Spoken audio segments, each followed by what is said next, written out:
Have you ever watched your son go from completely calm to frustrated to angry, and then all of a sudden, he begins to shut down? As a parent, as a mentor, and a coach, you're standing there thinking, where did this come from? Why did it happen? And why did he react? Why did he react like that? Why can't he just communicate what is he's feeling? We've all been there before. But I want to start by saying something really critical and very important. What you're seeing is not always an attitude. It's not always bad behavior. And it's not always being defiant. And it's not always disrespect. And it's not because your son doesn't care. That's the most important things we got to understand. It's not because they don't care all the time. Sometimes what you're seeing is a young man that does not know how to handle his emotions properly. And he has never been taught to how to express himself with confidence. Guys, my name is Cedrick Washington, and I'm a youth leadership architect and behavior strategist. And I am here to help and serve and to share incredible information that's going to help change your life and your young people.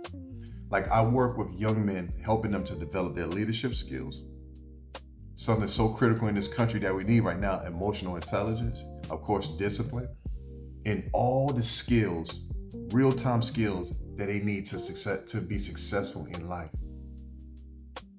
And one of the things that I have learned from my experience from working with young men is this.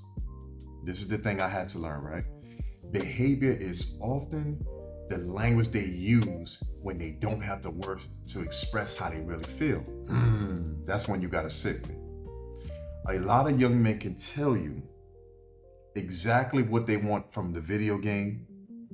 They can tell you their favorite athletes and maybe their stats or maybe some highlights that they seen on YouTube.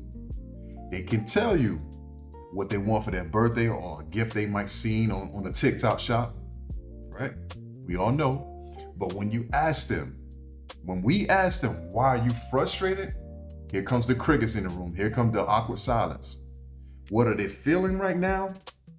What's happening on the inside of you? And why are you reacting this way? Many of them guys, think about what I'm saying. Many of them struggle and they just can't find the words, right?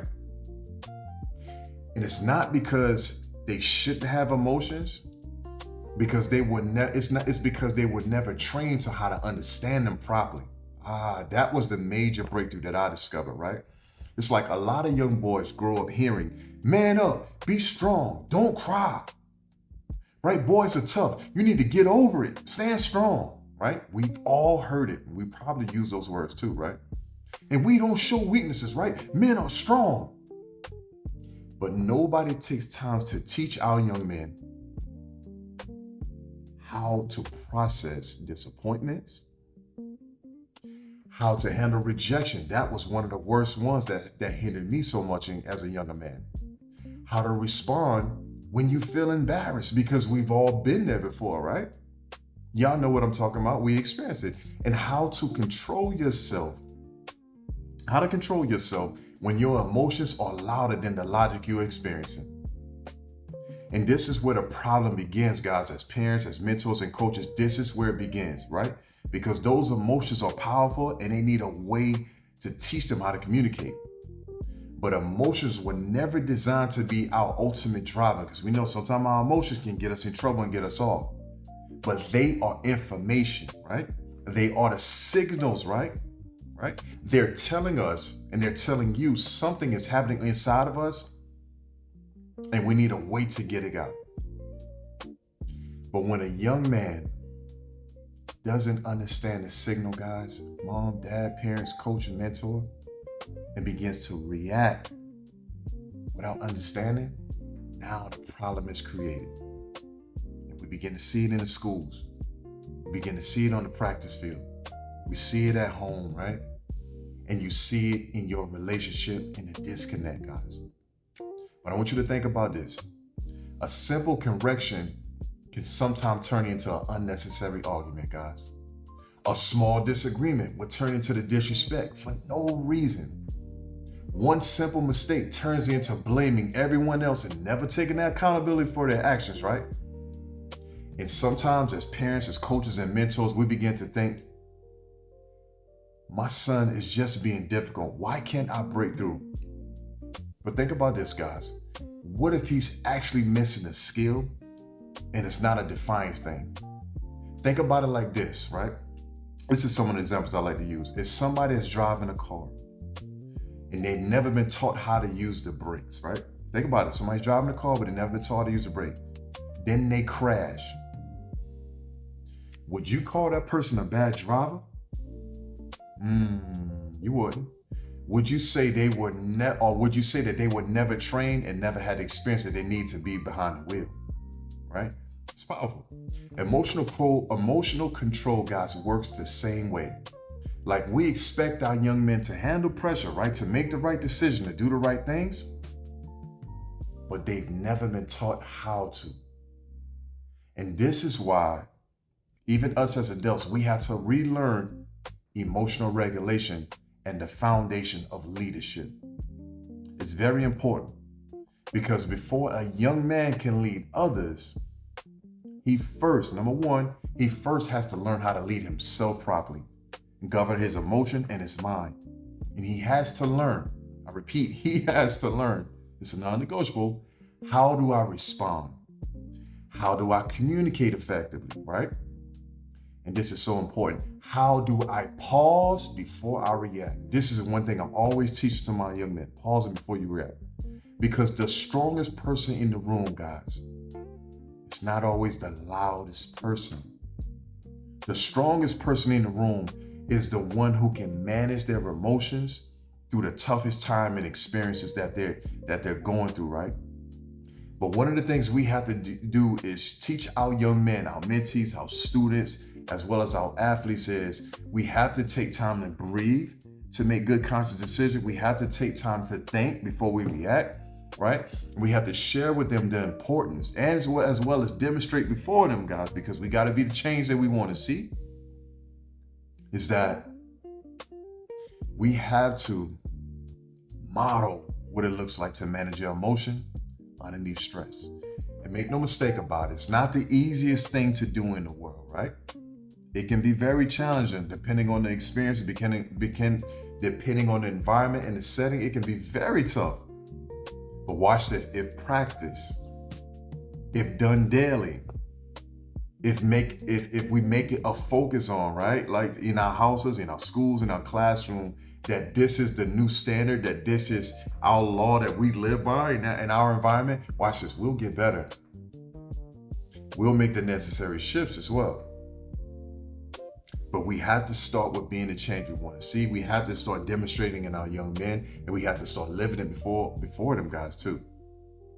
In part 2, we're gonna dive a little bit deeper on just how to put this stuff into practice, how to empower our young men, and I'm gonna show you guys just how one small shift for a few different thought processes can really help them go from being that student that's always getting in trouble and constantly getting write-ups and referrals to being a model student, getting better grades, and now they're beginning to train other students just how to manage their emotions and become the person that they always dreamed of being, and the person that we want them to be as parents, as leaders, and as mentors.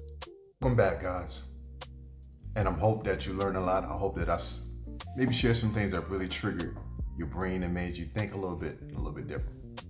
Because I believe that every parent and educator needs to understand a few simple things about our young men's behavior that is often a reflection of how they've been taught, what they've experienced, and what they've been exposed to, or what he has never been taught. And I know that's something we really don't think of, right? Now that we talk about these 2 to 3 things that we break down points, I want you to see what exactly emotional control looks like. Number 1, a young man struggles because he lacks the emotional vocabulary. Right? Like a lot of boys have one emotional word, and that's mad. They call it crashing out, right? But everything becomes, I'm mad, I'm frustrated, right? Because underneath anger, I want you guys to think about this. Underneath anger is usually a deeper emotion that they're just not expressing, and we kind of have to pull out of them sometimes. Maybe it's that they feel embarrassed.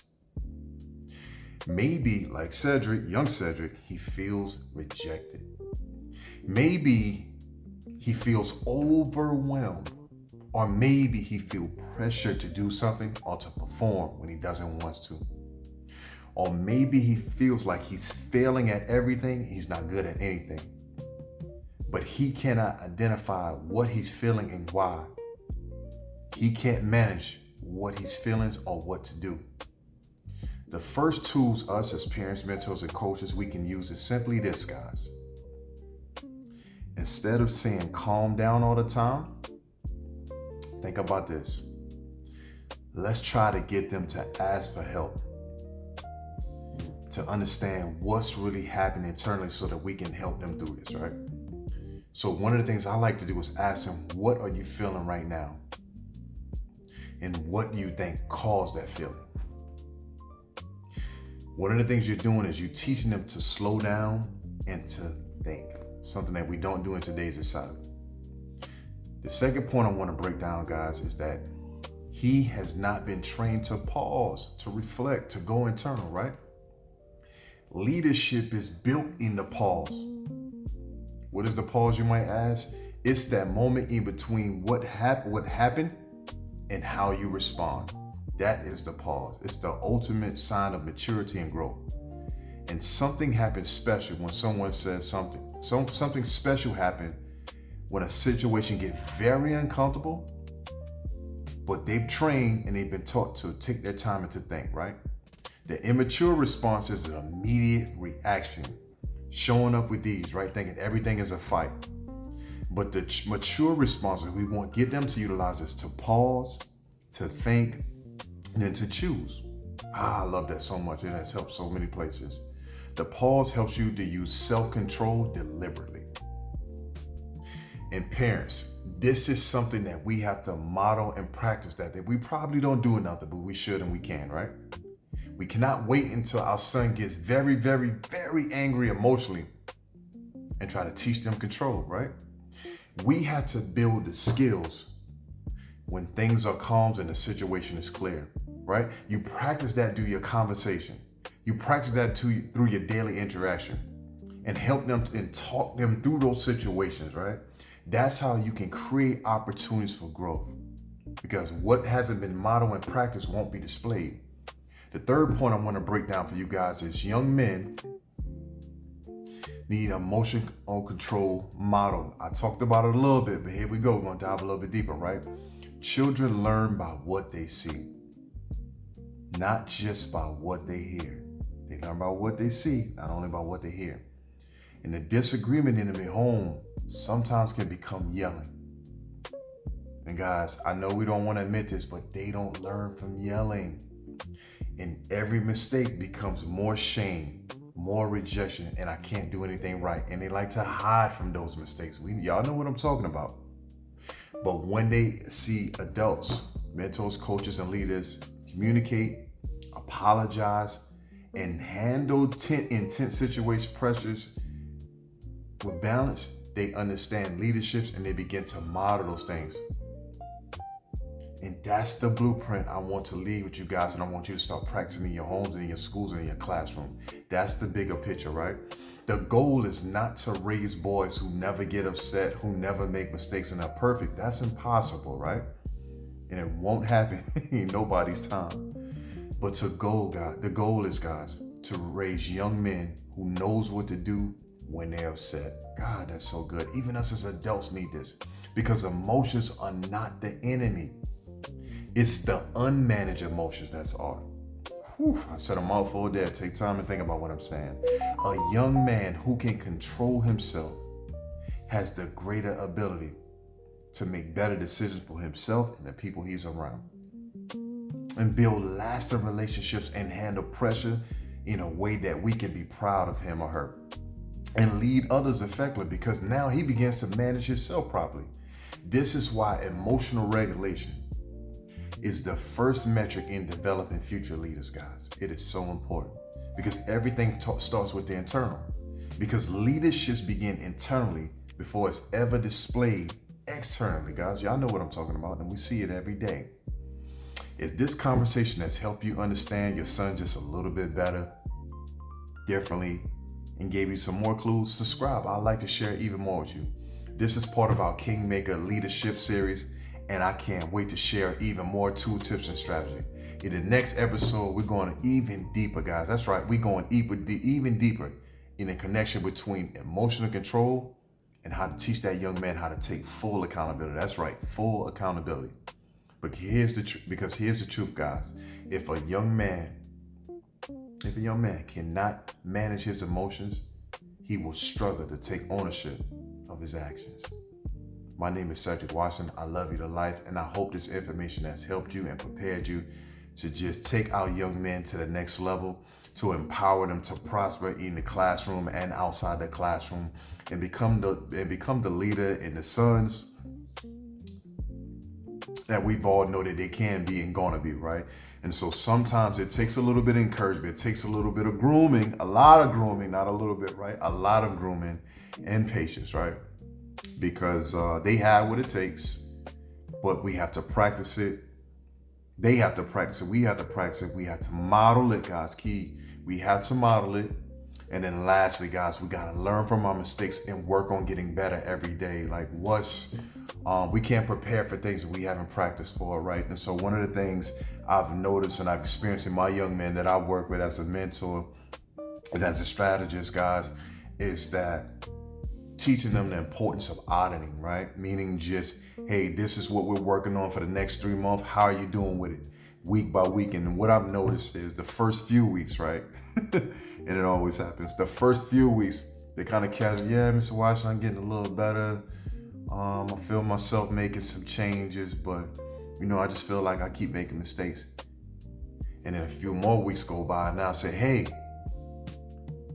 how's it going now? Let's look at your data sheet. What is the data saying and how do you feel? Oh, Mr. Washington, I'm doing real good now. I was in school and I would be ready to crash out or get in a fight or gotten a write-up for one of my teachers, but now I'm able to make better decisions. I'm not crashing out no more, Mr. Washington. I'm making better choices now.